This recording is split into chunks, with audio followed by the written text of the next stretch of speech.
Mineral sebagai produk alam dikenal oleh manusia sejak fajar sejarah. Mineral tersebut hingga kini masih merupakan satu barang yang diolah menjadi macam-macam barang, menjadi macam-macam benda, sehingga fungsinya pun menjadi begitu penting dalam rumah tangga.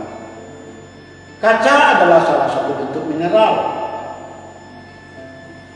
Kapur, gips, kemudian intan dan sebagainya. Itulah jenis-jenis mineral yang ada. Dalam perhitungan skala Mohs, kekerasan mineral terhitung dari 1 hingga 10. Mineral yang paling lunak adalah tal. Kita gunakan sebagai bedak bayi dan sebagainya. Dilanjutkan 10 kali tal adalah gips, kalsit, klorin, apatit, felspar, kuarsa. Kuarsa adalah 7. Kaca memiliki kekerasan 7. 10 kali kaca adalah topas yang kita gunakan sebagai intan-intanan yang digunakan sebagai batu cincin para wanita serupa intan diasah. Akan tetapi di sini kita melihat mineral dipakai oleh para wanita Majapahit semacam ini.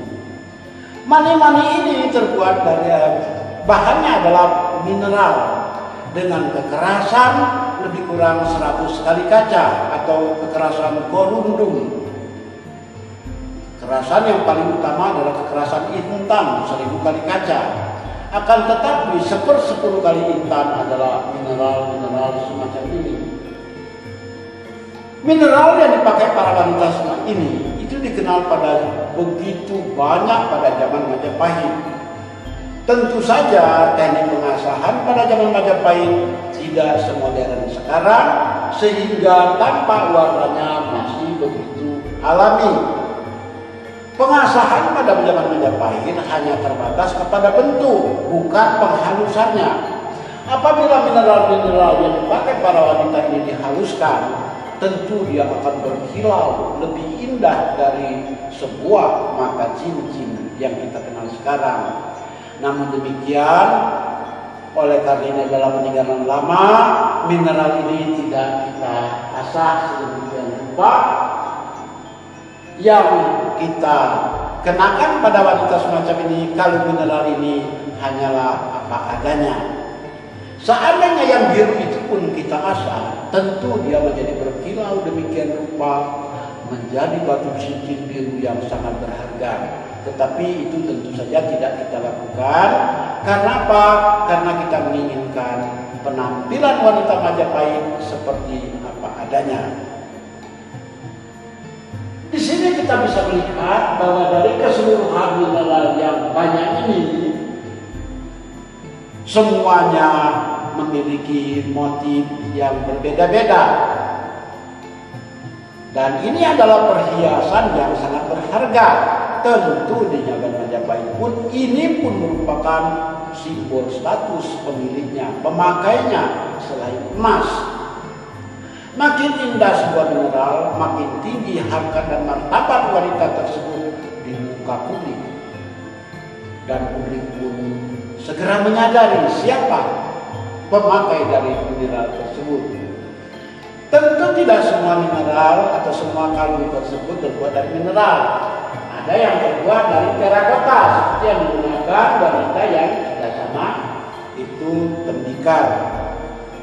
Nah, di sini kita bisa melihat yang berkalung tembikar tentu berbeda dengan yang berkalung mineral, karena masyarakat pun sudah dapat menilai bahannya, harganya, termasuk pada masa itu pun gengsinya turut diperhitungkan oleh publik yang berjumpa dengan pemakainya. Mineral-mineral ini sebagai kalung kita kenakan kepada arca wanita setengah badan dalam bentuk tampilan wanita pada zaman Majapahit. Hal yang perlu kita tonjolkan di sini, yang perlu kita perhatikan di sini adalah model rambut dari wanita-wanita Majapahit tersebut. Ternyata pada zaman Majapahit, penataan rambut pun menjadi suatu persoalan tersendiri bagi kaum wanita. Arca yang ada di sini tentu saja bukan arca yang baru, bukan arca tua pada berasal dari zaman Majapahit, tetapi arca yang baru dibuat kira-kira 5 tahun yang lampau.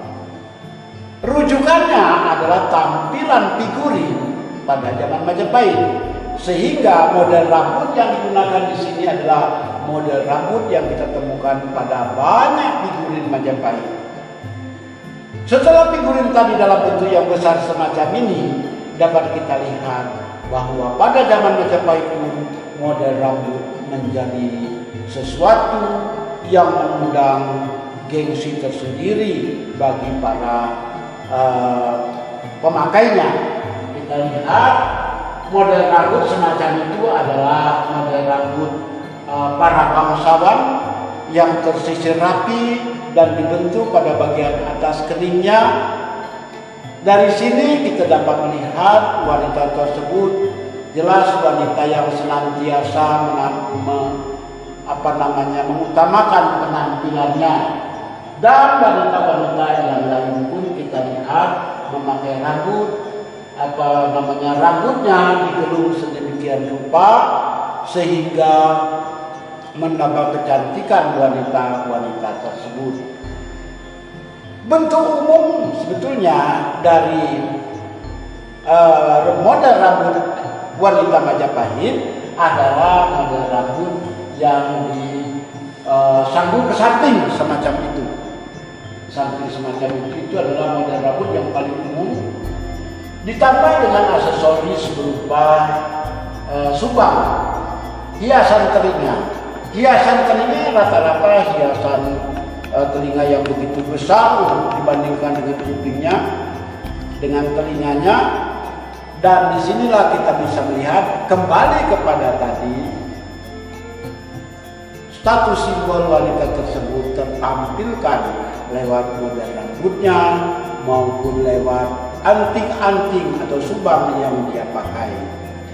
Sehingga di sini kita bisa melihat pada diri seorang wanita kita melihat adanya kebesaran, adanya martabat, adanya ketinggian derajat wanita tersebut di depan khalayak, mulai dari model rambutnya, hiasan rambut, hiasan telinganya, hingga kalung yang dia kenakan.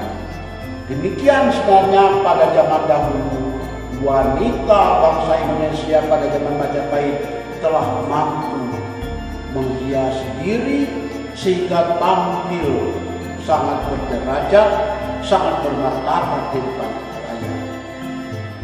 Martabat wanita pada zaman dahulu di Nusantara tak kalah dengan martabat wanita di masa kini, yaitu senantiasa tertampil lewat sarana atau perhiasan dan segala sesuatu yang melekat pada tubuhnya.